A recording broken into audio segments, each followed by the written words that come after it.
Okay. Then ఇప్పుడు నెల్లూరుకి పిన్నెల్లి రామకృష్ణారెడ్డి నెల్లూరు జైల్లో ఉన్నాడు. ఆ తర్వాత బెయిల్ వచ్చింది, బయటకొచ్చారు. కాకాని గోవర్ధన్ రెడ్డి ప్రస్తుతం జైల్లో ఉన్నాడు.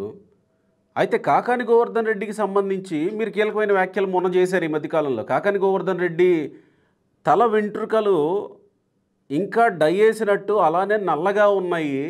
ఏం జరుగుతుంది అసలు జైల్లో అనేది మీరు వ్యక్తం చేసిన ఒక అభిప్రాయం. అప్పుడు అందరికీ కొంత డౌట్ కూడా వచ్చింది. ఇప్పుడు మళ్ళీ మిథున్ రెడ్డిని నెల్లూరు జైలుకి పంపించమని అడుగుతూ ఉన్నారు. మొన్న కాకాని గోవర్ధన్ రెడ్డిని పరామర్శించడానికి పర్మిషన్ అడిగి పర్మిషన్ ఇచ్చినా కానీ ఆగిపోయారు. అది వేరే విషయం. ఇప్పుడు ఎందుకు నెల్లూరు జైలు గురించి అడుగుతున్నట్టు వీళ్ళు అనుకోవాలి? అంటే అక్కడ వాళ్ళ తోటి నాయకుడు ముదురు, అన్నిట్లో ముదురు అతను.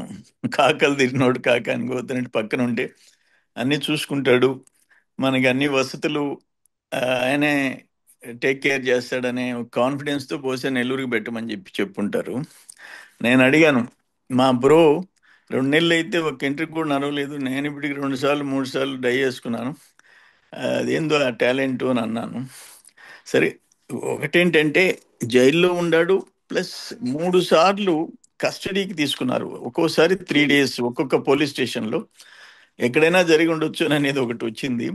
ఫైనల్గా నాకు వచ్చిన సమాచారం ఏంటంటే హెయిర్ వరకు ఆయన ట్రాన్స్ప్లాంటేషన్ చేసుకుంటే బేబీ హెయిర్ ట్రాన్స్ప్లాంటేషన్ అంట. ఆ చిన్నపిల్లల హెయిర్ తీసి ట్రాన్స్ప్లాంటేషన్ చేస్తే అది నరవదంట.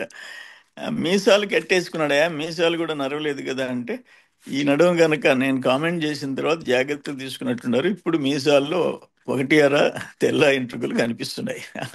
అందుకని అతను ముదురు, అతను జాక్ ఆఫ్ ఆల్ ట్రేడ్స్, ఏదైనా దేన్నైనా చేయగలిగిన సమర్థత ఉండేవాడు కాకని. అందుకని ఆయన మీద నమ్మకంతో అక్కడికి పోతామంటున్నారు ఈ మిథున్ రెడ్డి కానీ వగైరాలు.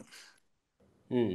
అంటే అక్కడేమన్నా ప్రత్యేకంగా వీళ్ళ కోసం ఏమన్నా ప్రత్యేక వసతి ఏర్పాట్లు ఏమన్నా చేశారా? అంటే ఇప్పుడు మిథున్ రెడ్డి నన్ను కోర్టును అడిగాడు, నాకు హార్ట్ ప్రాబ్లం ఉంది, ఇవన్నీ ఉండే, నాకు సపరేట్ రూమ్ కావాలి అని. కాకాని గోవర్ధన్ రెడ్డి బాగా గుండులాగా ఉంటాడు ఆయన.